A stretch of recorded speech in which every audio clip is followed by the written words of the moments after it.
মানুষ ও প্রাণীদের মাঝে ভালোবাসার বহিঃপ্রকাশ ঘটাতে আজ দিনব্যাপী গুলশান সোসাইটি লেক পার্কে আয়োজন করা হয়েছিল পো কার্নিভাল।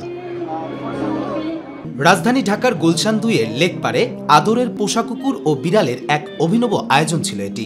প্যাম্পার পাওয়ার প্রেজেন্ট পো কার্নিভালের এই আয়োজনে মানুষ সাক্ষী হতে এসেছেন নিজেদের প্রিয় কুকুর ও বিড়ালকে নিয়ে। দিনব্যাপী কার্নিভালটি পোষা প্রাণীর মালিক, উৎসাহী ও সমর্থকদের একত্রিত করেছে। ৩০টি স্টলে গুরমেট পোষা প্রাণীর খাবার, হস্তশিল্পের জিনিস, উদ্ভিদের দোকান ও প্রাণী কল্যাণ ফাউন্ডেশন সহ সবকিছুই ছিল কার্নিভালটিতে।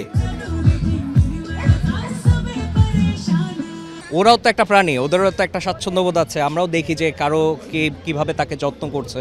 পেটদেরকে নিয়ে ইউজুয়ালি তো বের হওয়া হয় না, তো ওদেরকে নিয়ে বের হওয়া সবকিছু মিলেই তো। Helping my friend with the stall, a lot of cats wearing cute dresses। এছাড়াও এই আয়োজনের অন্যতম আকর্ষণ ছিল দেশের বিভিন্ন জায়গা থেকে উদ্ধার করা ৩০টি পোষা প্রাণীকে এই অনুষ্ঠানে প্রাণী প্রেমীদের হাতে তুলে দেয়া। এই কার্নিভালটার মাধ্যমে আমরা ওদের অ্যাডপশনের ব্যবস্থা করতে পারছি। আমাদের দেশে কুকুর বিড়ালের প্রতি মানুষের এত অ্যাওয়ারনেস নেই, সো ইটস ইম্পর্টেন্ট যে মানুষ জানুক। মানুষ ও প্রাণীর মধ্যে অনন্য অব্যক্ত সংযোগ প্রত্যক্ষ করার সুযোগ সৃষ্টি হয়েছে এখানে বলে জানান প্রাণীপ্রেমীরা। একটা আত্মতৃপ্তি হয় এখানে আসলে, তো এদিক দিয়ে আমরা খুব পজিটিভ ভাইবস, খুব ভালো লেগেছে। পেটরা গেট টুগেদার করতেছে, ওরাও একটা সুন্দর বিকাল পাচ্ছে, আমরাও একটা সুন্দর বিকাল পাচ্ছি। ওরা অনেক অ্যাডোরেবল আর কিউট দেখতে ছিল, খুব ভালো লাগছে।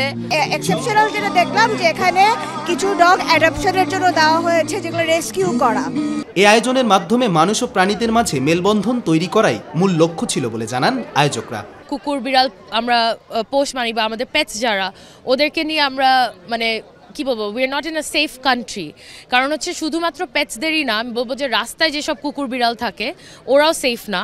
তো আমাদের একটা উদ্যোগ ছিল যে এইসব পেটসদেরকে মানুষের সাথে একটা কানেকশনে আনার। প্রতি বছর এমন আয়োজন হোক এবং প্রাণীপ্রেমীদের মাঝে তৈরি হোক এক অন্যরকম মেলবন্ধন, এমনটাই প্রত্যাশা প্রাণীপ্রেমীদের। কবির চৌধুরী জয়, মাই টিভি, ঢাকা।